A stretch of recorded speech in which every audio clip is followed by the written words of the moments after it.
So what we're looking at doing today is just basically starting a piece from beginning to end, all right? I like to use a lot of different backgrounds, but specifically, we're gonna work on one of these old windows.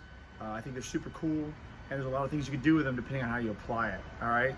So let's just get after it and see what happens, all right? What we're gonna do is just clean it off, all right? So we're gonna use the blue stuff, same like Mom's spit. Spray it down, make sure it's good to go.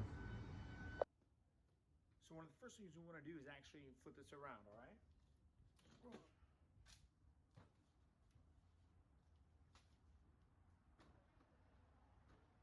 So the concept here is we're actually going to apply, I'm going to use spray paint, we're going to apply it backwards for the background before we put the piece on the front, all right? And that's going to help us obtain the stained glass effect they want to stain. Apparently they don't like me making videos.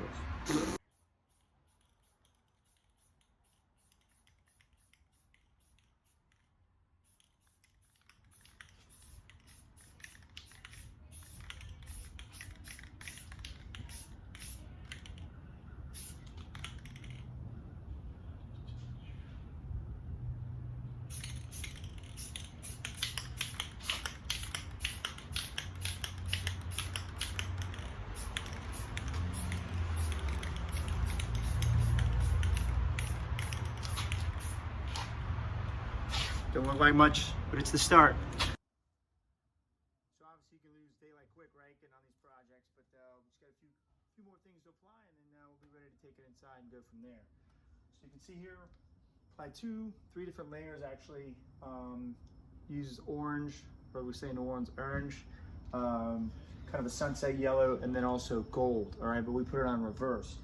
So we're gonna put one more layer on, and we're kind of using like a maroon, variations of maroon. We're gonna apply that on top of it, and we're gonna flip it over and keep pushing on. Okay, so right now I'm gonna use about 4 different shades, basically from a red down to like a dark maroon. I'm going to combine them all and then spray paint them in different layers.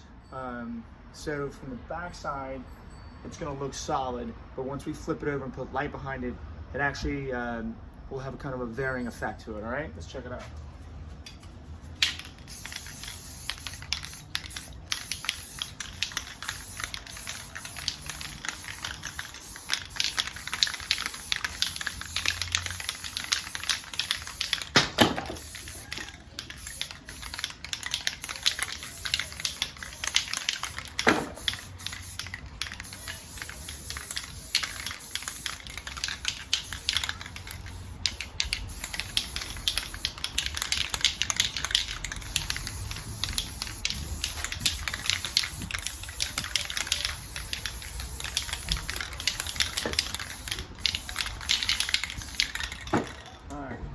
Now, it looks like absolute chaos, but actually what's happening is when you combine the sprays together, all right, it's actually mixing colors and creating something a little bit different other than just one can of spray.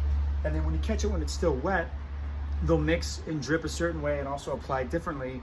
So when the light comes onto it, it applies this really cool kind of shimmer effect, and you have just an array of colors, specifically and obviously that shade from red and maroon.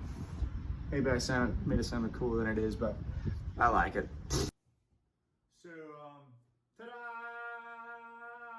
No? Yeah, needed. All right, look. So we're gonna flip it around and kind of check out and see the effect that we got.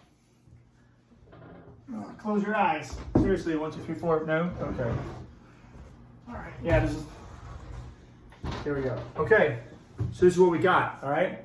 We got 4 different shades going from deep red to maroon. And then the 3 different shades of orange, right, to include a little gold hinge up here. If you can make it out, put up close-up shots, you can see what you think, all right? But basically what it does is we've got layers and layers of color, basically just using a deep red and an orange, but I like the effect that it comes off with. And then I'll use these scratch marks. I'll use different pieces of wood, sandpaper, and even bottle caps, create scratch marks, and then paint through those as well, and then do it a couple of different times, so it also gives us some different hues. All right, so this is our baseline. We just basically have this gold cross, and then we're going to push forward and put our little guy on here. What do you think? Yeah, all right. Yo, so look, I kind of feel like we need to sidetrack for a minute. I'm just saying, because earlier when we were doing a video and the whole like vacuuming and then the window closing, it felt like it was a little aggressive. Like, don't you feel like it was a little aggressive? It was a little aggressive. It was a little aggressive. Like, they're like, no art videos today. So, I don't know. So, here's what's crazy is it was like 3 French college students all moved in today upstairs. And, I mean, who moves in on November 20th? Like, you move in on the 15th or the 1st. Like, who doesn't have their crap together that they don't move in on the 15th or the 1st? You got to move in the 20th. So that, I mean, right there is a sign, I'm just saying. So, I don't know, man. Like, I just want to address it. I didn't feel like we should just leave it out there, just like floating, in the interwebs. I thought we should make it a thing. So, yeah.